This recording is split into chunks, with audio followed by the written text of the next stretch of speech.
Hey, welcome back to the Build It Basement. I'm Kerm and I'm here to help you build a Trident printer because that's what we're doing, and today we're going to start with that frame.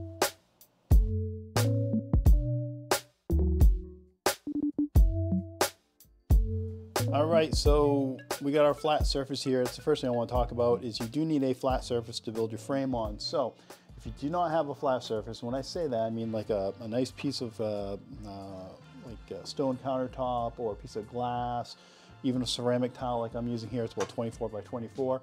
You could do it on your kitchen countertop or on top of your stove or something like that if you really had to. But I do strongly suggest using an extremely flat surface. If you don't, your frame probably isn't going to be any flatter than the surface you build it on. That being said, you can get a ceramic tile like this for a few bucks, or if you're lucky enough to live near a shop that does countertops, you can get a remnant or a cutoff from one of those for probably under $25, $35. So we have that. We have also here a ruler, a decent ruler. Obviously we want our millimeters or centimeters on there. I have some storage bins or some storage cups here to put parts into. These are our 5x16s that we're going to be using for the frame today.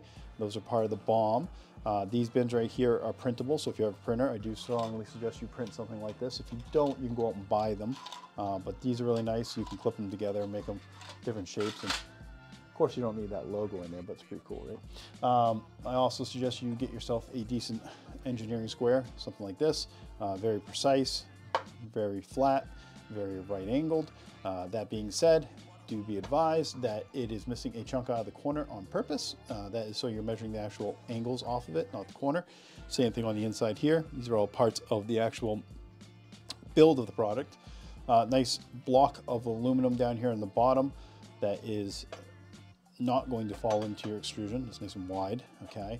And very, very good to have. This one is not metric, but it'll work for us just fine.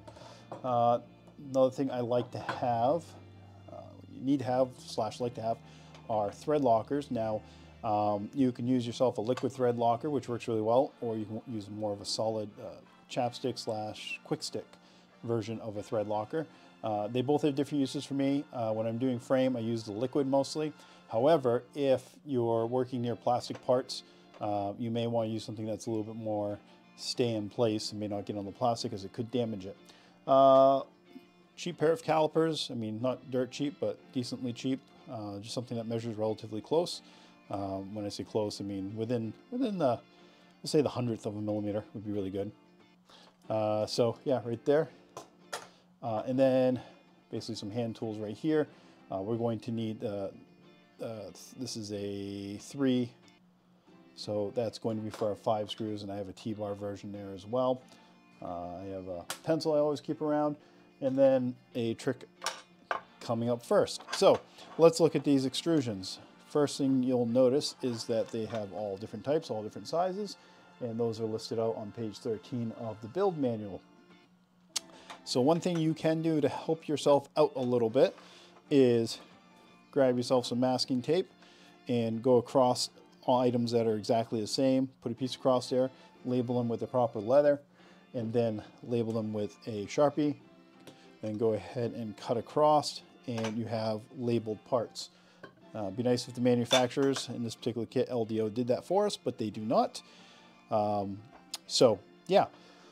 So we will go from left to right on page 13 with our B's starting first here, and the B extrusions are really easy to recognize. There's 4 of them. They are the longest of the bunch. These are our vertical uprights. These are pretty easy to recognize when you see them. They have 3 holes in them. They are not threaded on the ends, so when you look on the very ends here, you'll see that there's no threading. There are holes, but there's no threading. So those are pretty easy to recognize, okay? I'll set those aside. Right there. Next up, the big bunch, the A extrusions. Now, the A extrusions are just straight extrusions, okay? These ones right here do not have any holes in them across the whole span of the extrusion themselves. Neither on one side nor the other.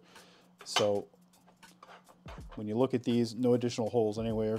But they are threaded on both ends, meaning that they will receive a screw on both ends. So they are like that, and there are 9 of these. So you're gonna want 9 of these. Now I am going to nope, I guess I'm not skipping over really. I'm gonna kind of get over to the C extrusion, which is right here. I've labeled mine already. So the C extrusion is a lot like an A extrusion, very easy to mistake if you're looking at it like this because it looks exactly the same. Okay. The difference is the hole in the middle. So our C extrusion has a hole dead center inside of it. This is going to be our back bar on the back of the printer. It's going to be sitting someplace like that. But that is the only difference. That is the part that notifies you. That is the C extrusion. Yeah. All right. Now we have our H extrusion, which is right here. This is also threaded just on one end right here. It is shorter. It is the, I believe, the third shortest. Yeah, it's the third shortest extrusion in the bunch. There is only one of them. Like I said, threaded here, no additional holes or anything in there. So that will be your H. And then you have your E extrusion, which is right here. Your E extrusion is not threaded on either end, no additional holes. It is slightly shorter than the A, like that, probably by about 3 or 4 centimeters. So slightly shorter than the A. And actually, let me tell you how much shorter it is. Somebody might find that helpful. It is, yeah, 4 centimeters, 40 millimeters shorter right there. And that'll make up your E. All right. Then we have our D extrusion. D extrusion is the second shortest extrusion in the bunch. It is not threaded on either side. Apologize there. Very short extrusion. No threads, no additional holes in there. And then finally we have our G extrusion. Let's see here, where is G? G. Our G extrusion. Our G extrusion right here, which is threaded on only one side. That's all it needs to have. And then last on the left, we have our F extrusion. I know I have my F and my G mixed up here. Hold on real quick. This is actually our G extrusion right here. I apologize. Even I make mistakes. It's kind of the name of the game, is trying to make as few mistakes as possible as you go through it. So right here, our G extrusion. Let me go backwards a little bit here, and I apologize. But that is our G extrusion. It has a single hole in the middle here. Again, it is not threaded on either side of it. So it will basically be able to receive a blind joint here in the center, but nothing here on the ends except for maybe plastic pieces. We'll see where that winds up. And then finally, again, now the F extrusion, which does have one thread on the end, nothing on the other end, no additional holes in it whatsoever, and that makes up our F. So that being said, looking back at the manual here, on page 12 I have a modified version. Modified version that I have right now should be up on the screen, should be looking at it. I leave that up for a moment. That kind of gives you a brief outline as to what we're doing today, where these parts are going, and I will probably leave this up every once in a while so that you can kind of see these things. It would be really good if the Voron manual actually had a page like this where it showed which letters go where. So hint, hint, nudge, nudge, Voron team. Huh? But yeah, so let's jump right into it. We're going from page 12 to page 13, right on to page 14, where they're suggesting that we put some screws in some parts. First part they want us to put screws in is our C part here, our C extrusion, which is right there. We've gone ahead and we've already done that. I don't want to bore you by you guys watching me to put screws in things, but yeah. So there's the C, there's the A, and then there's the H. As I mentioned before, our H extrusion, we're going to be using that as a spacer. I don't know if I mentioned it, but we are using a spacer, so I'm going to not put the screw in that one quite yet. You'll see in a moment why. So I'm gonna leave that one aside. So I got my C's, I got my A's, I got my H right here. Now, when I put my extrusions together, when I do put my screws in my extrusions, here's a quick tip. On your Threadlocker, this is a suggestion. What I suggest you do is do not put Threadlocker on your screws, but rather put them inside of your holes. So just a quick little drop or two inside the extrusion itself. Like so. And then put your screw in. like so.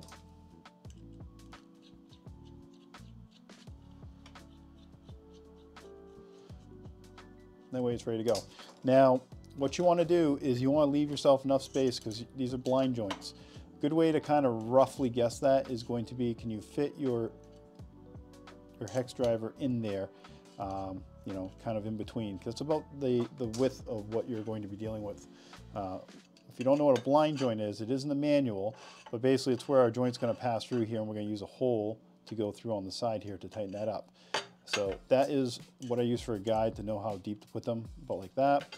That'll make it easy to put them in there. They're still plenty loose, so we can work with it, but it's a good frame of reference. Okay, so that's our C, that's our A's, and that's our H. Like I said, we're not putting the screw in the H just yet, because we're going to be using that for something else. I'll show you a little trick in a minute. And on to page 15. On page 15, they want us to grab one B extrusion and a couple of A, actually an A, let's see, what are we doing here? An A, B, and a C. So we're starting with our first corner. So we'll grab our B and go ahead and pull the sticker off of this one here. So we know it's a B. It'll be all it can be. The rest of the stuff over here. This is gonna make a loud clank. I apologize in advance if it does.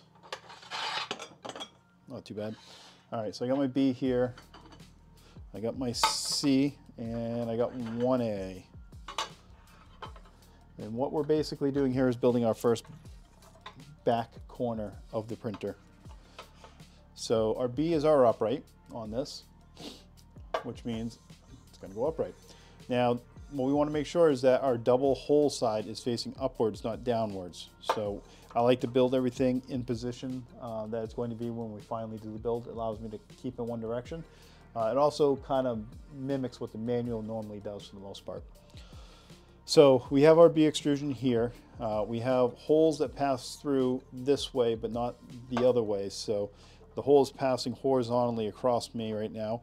This is our C extrusion, which has a hole in the top of it, not front to back, but top to bottom. And I'm going to slide my B extrusion into that C extrusion. Now the A ones are pretty simple because, well, they're pretty plain. They don't do much. So there's our first blind joint, if you will. And I'm just going to give this a quick little snug, but I'm not going to tighten this at all. We're not going to actually tighten up these things until we get a little bit further down the road, where we're going to make sure everything's nice and square, nice and flush, nice and good. All right, so that's our first. And again, what we want to make sure is we have our A, our C, and our B. Okay, A, C, B. Now B again, there's a hole passing this way, but not passing this way. Okay, and that's with the A, so the hole goes with the A extrusion.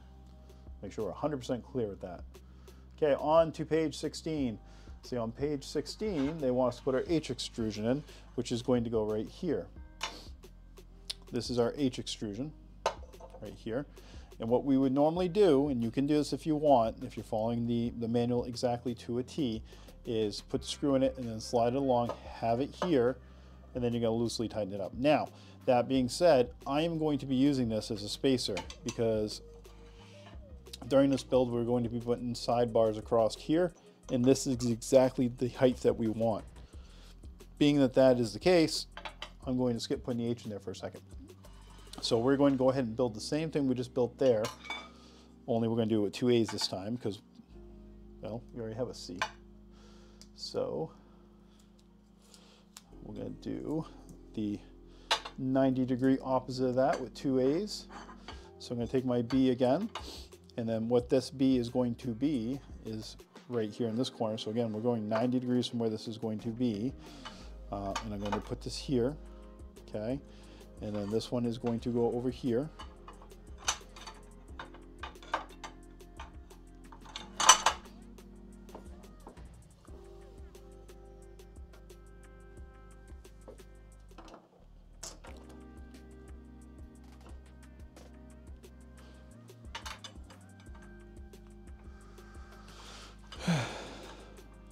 So again, this is basically going front to back.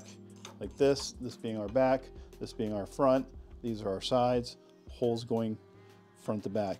It's going to loosely tighten this one up.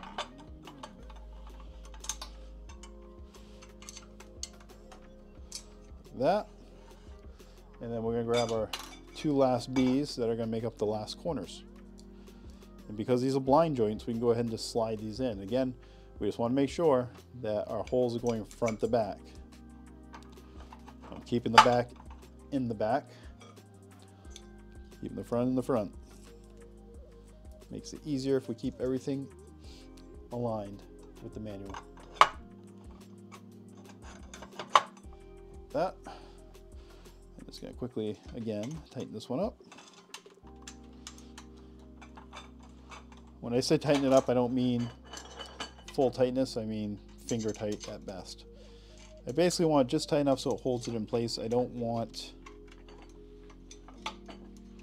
it much beyond that because I want to be able to move it some.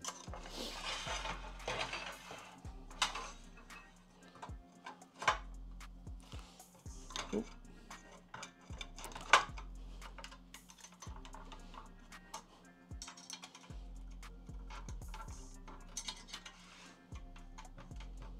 Okay, just like that. All right, so we have our base frame here. Look pretty good, right? So let's see here. The only thing we didn't do here is we didn't put our H in, which goes right here. And like I said, I got a trick for that in a second because we're going to use that here.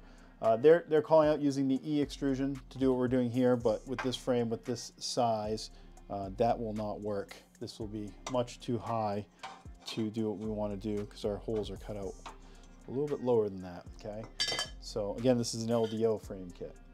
So what I'm going to do is now we're going to grab our A extrusion. We're now on page 18. We've skipped a little bit here because we're having to skip a little bit, and we're working still, and I made a mistake right here, but everything's just slightly tightened, so not a big deal.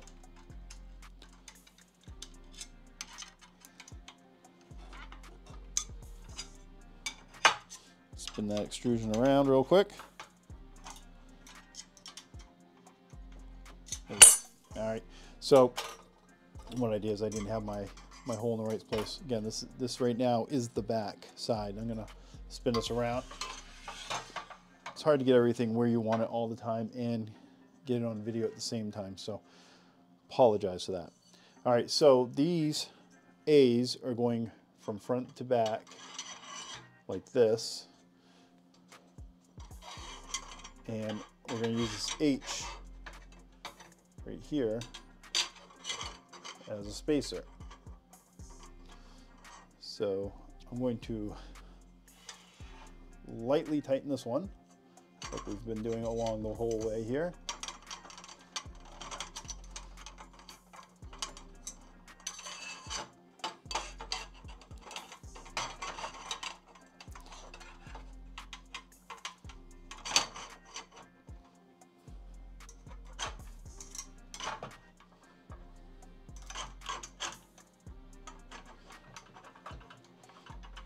We're just roughly getting it where it's going to be because we haven't tightened up the bottoms yet, so these will move.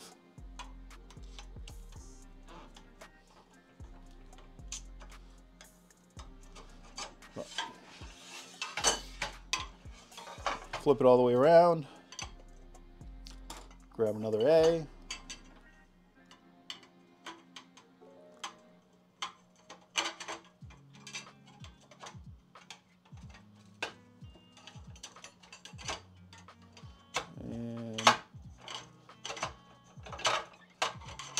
Slide that down a little bit.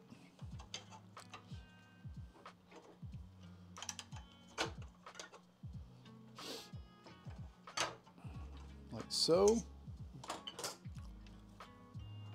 Key bar here. So my thread locker is kind of hardening up a little bit. Not a big deal. Threadlocker, if you didn't know, can be reused a couple different times, so don't worry too much if your Threadlocker starts to tighten up on you. Once you reposition and lock those in. They should be good for a while.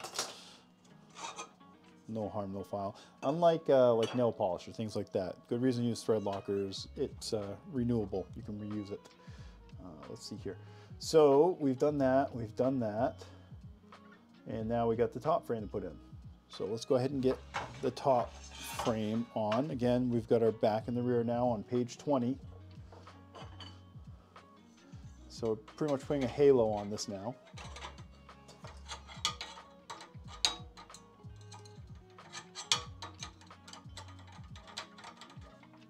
And we're just lightly putting these in. We're going to go around and we're going to straighten this all up in a moment. This is just basically a rough frame build. Do not watch only up to this point in this video and think you know how to make your frame. There's a bunch of things that we need to do pretty soon here to make sure that this frame is actually the way we want it. That's actually one of the biggest things I will tell people, or one of the biggest problems I see with people when they build frames or build printers in general, is they get overconfident when stuff seems to be going pretty well. Maybe they skip a step, maybe they decide they don't need to do a certain step, or maybe they decide they want to go off the beaten path and they see a cool mod and they want to do that. My suggestion is stick to the instructions and don't modify anything until you get to where you want. Matter of fact, during this build, there are a couple modifications I'm doing, but because I want this to be a video series that everybody can use, I will be trying my best to do the standard version of parts even when I use modified parts, and I will talk about why I'm using a modified part, but I'll also put together at least one of the standard version of that same part. So I think it's that important. You don't want to get bogged down, and you don't want people trying to help you fix something that is sub or extra than what it really should be. So, all right. First things first that I want to do here is get this base frame. Let's see here. I want to get this base frame relatively close to where it needs to be, specifically above these guys right here. I want to get this where it needs to be, top to bottom. So I'm going to level these parts out. I'm going to grab that H extrusion that we had, what we're using for a spacer. And I'm going to basically be utilizing my flat surface along with my spacer. And the reason why I'm showing you this now is because this is what we need to do to every single blind joint. See how that hits right there? Now it might be hitting on the outside, it might be on the side, it may not hit on either side, but what we really want to do is make sure that everything is right onto each other, made it as perfectly as possible and as flat as possible. So I'm going to loosen this up just a smidgen. I'm going to hold this down, I'm going to squeeze this all together at the same time, and I'm going to give it a quick tightening, right like that. And now my parts should be right where I want them, but they are not. This is actually now slightly recessed in, so I'm going to loosen it up. I'm going to readjust. I'm going to hold it together again. And I'm not going to move forward until this is right where I want it. So another big thing is, if you're having trouble doing something, don't just say good enough.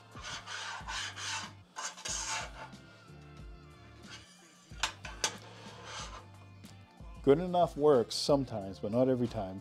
And specifically when you're building one of these printers, good enough is enough that's going to make it kind of multiply as you move down. That's going to become logarithmic. So one fraction of a millimeter off on one thing this early in the build, by the time you get to actually printing with it, could be a millimeter, 2 or 3 millimeters off from where you actually need to be, which is huge. I mean, remember, we're talking about printers that squeeze out, you know, sub-millimeter, sub-half a millimeter of plastic, you know, so you want these to be pretty accurate. At least that's the goal. So we're going to go around and we're going to do each of these.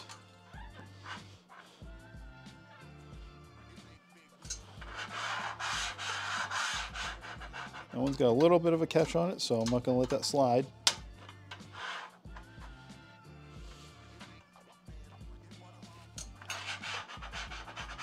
There we go.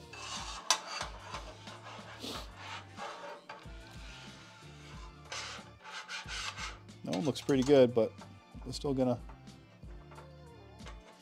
tighten it up, make sure it's right where we want it.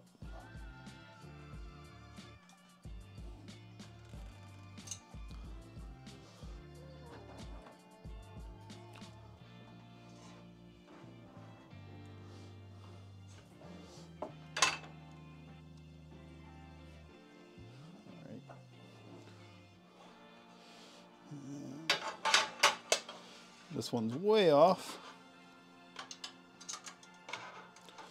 So I'm going to pull that all together. Like that.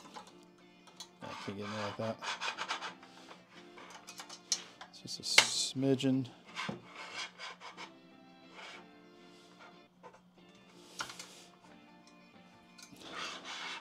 There we go. And then do this one down here.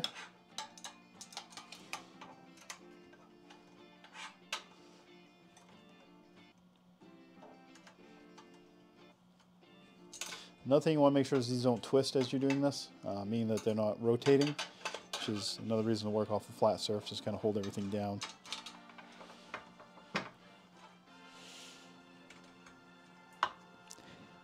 It's one of those things where if you had 4 hands, it wouldn't be a bad thing. You could use some type of something to hold these all together as you work on them, but doing it on the flat surface like this works pretty well. Okay, so we have this bottom section all flattened out, which partially is going to be for naught because we're going to wind up undoing some of that, but we're doing that so that we can make sure that we put these exactly where they need to go. So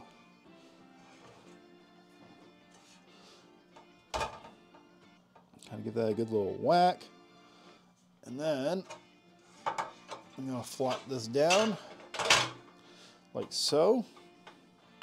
I'm going to grab a different extrusion, make sure I'm not working on the tape side of it.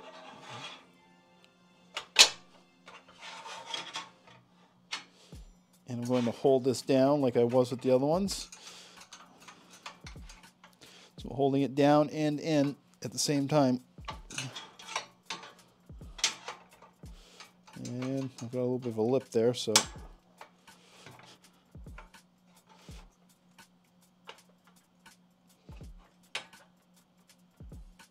there we go. Perfect. That's tight enough so that actually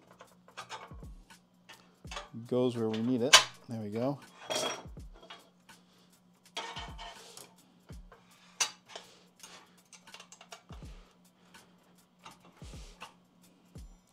Hold that all together again.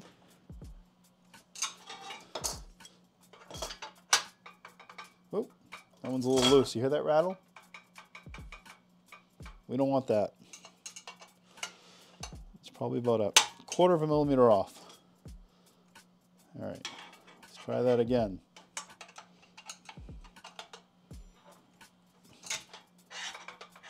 Happen again.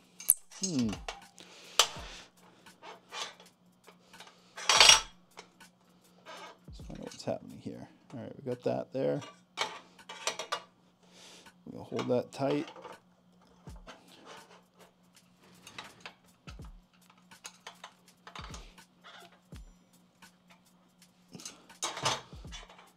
There we go. All right.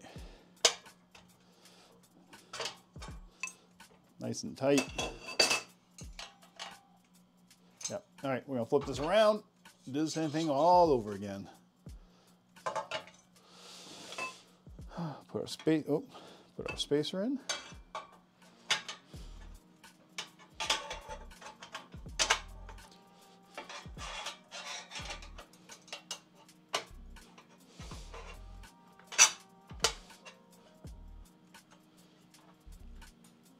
Tighten that up. We can pretty much lift up this frame with the spacer. It's really tight. This is how we want it. Well, the worst thing about building one of these on a really flat surface when you're recording this is the sound. It's hard to do it quietly, and I apologize for that. So, doing the best I can to keep the noise down while trying to get camera angles and trying to make everything square all at the same time. Don't pity me, though. I do this for fun. All right. There we go. Nice, square. All right, so we got a problem. This guy's supposed to go there, but he can't because we kind of put this whole thing together, and let me show you why he can't go in there right now. A little thread locker in that hole first. So again, thread locker in the hole, I just a little dab will do me in there.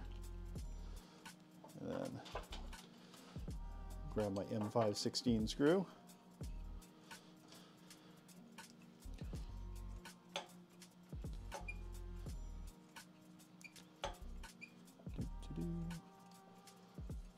Let's go in just so it's right about where we need it. I'm actually gonna leave this one out a little bit proud like that. So it's got a lot going on there. And we gotta do the unthinkable. We're going to loosen this corner back up on both ends, like so. And I'm gonna loosen up this corner a little bit.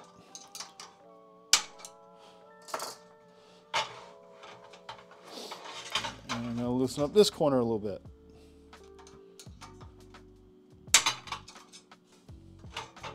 There. So now, we can put this in.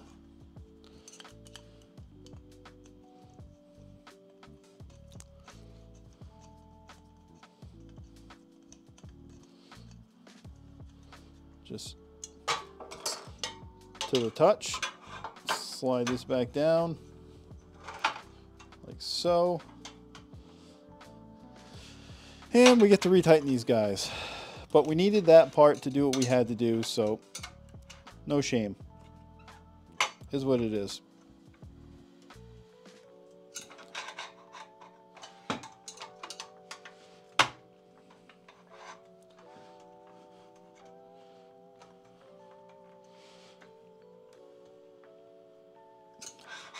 There we go. And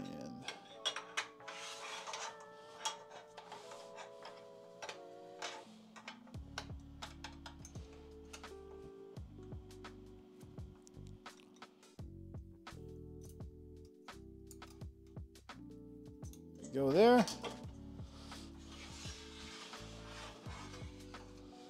Get this one fixed up. We'll be right back to where we were.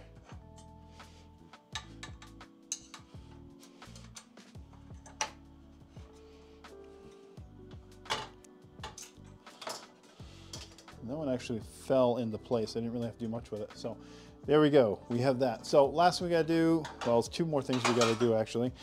We've got to tighten this up, but we're going to do that last. But we're going to flip this thing over now. And what we did to the bottom, we're going to do to the top.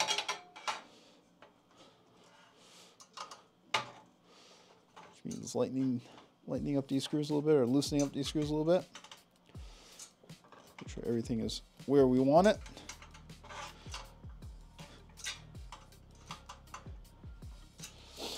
Now, all this being said, you can use something like a little Dremel or a little screwdriver, you know, something like this guy right here. I'll try to leave a link for that, but you don't want to use something big and powerful like a DeWalt or something like that, because you're going to strip out these M5 screws pretty quickly. And you're only going to want to use a power tool like that, possibly on the frame. Beyond that, you're looking for trouble if you're using it on plastic pieces. I highly recommend not doing that. Unless you like replacing all your plastic pieces often. I'll say this a couple times during this build. I've built a few Vorons in my day, but the first thing you should print when you print your Voron and you have it working, or when you make your Voron and you have it working, is spare parts. One of the first things you should go ahead and print with your new Voron, especially if you use print it forward and you don't really have a good method of getting additional parts if you need them. You're going to eventually have parts that wear, you're going to have parts that break, and you're going to want to be able to replace those parts. If you only have one printer, you better use it quick to maintain yourself. There's that. This one here.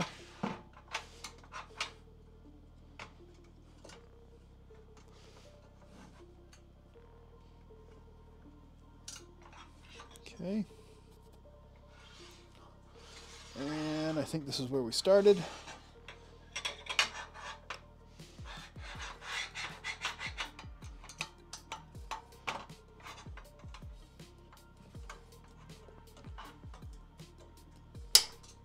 Oop, did I break that? Speaking of stripping, huh.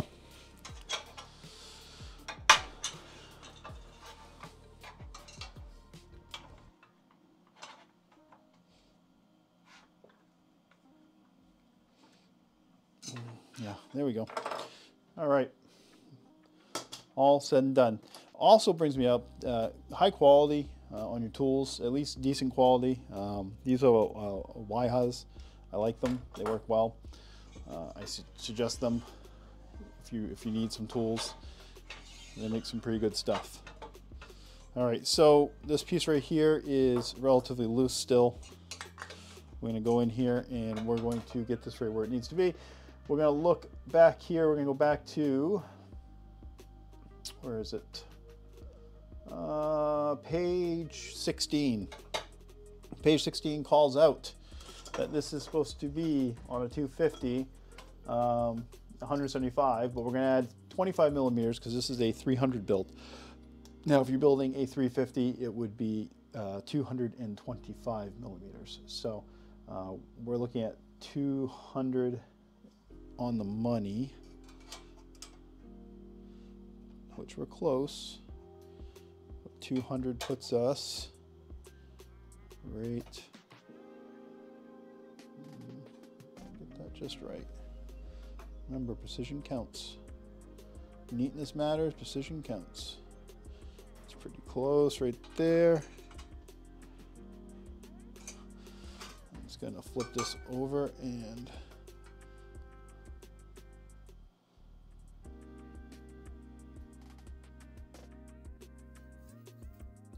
we're within about I dare say a quarter of a millimeter. So I'm gonna grab this right here, tighten that up 100%, and there we go.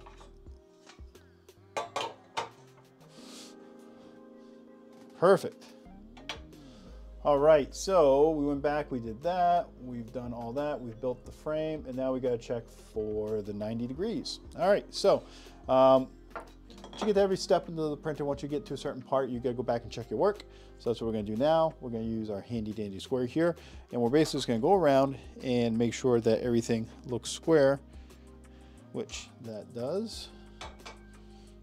That does. And you can even do it from the outside.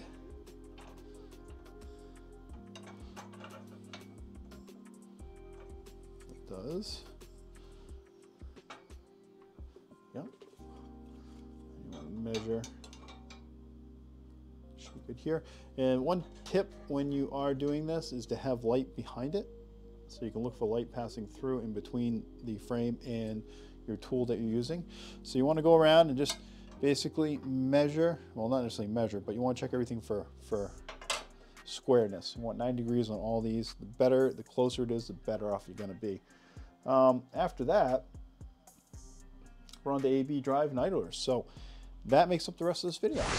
All right, so that brings us to the end of building the frame on our Trident printer. Now, if you have additional questions, if you have concerns, or if you have some tips and tricks that you'd like to share with others, please leave a comment down below. email me, get a hold of me, do something, because this is a learning community and I want everybody to help each other out. If you've given me a thumbs up on this, a like, I appreciate that. If you haven't subscribed yet and this is your first time watching one of my videos, I would definitely like you to do that as well. Outside of that, big thanks are always welcome, as well as memberships. I do have a couple different levels, so feel free to go ahead and join so we can watch this build grow together and possibly see what we come up with and see what this Trident looks like compared to a 2.4 some other printers. So hopefully you continue to join me along the way on this journey, and we'll, in the end of this, have a pretty darn good printer. See you next time.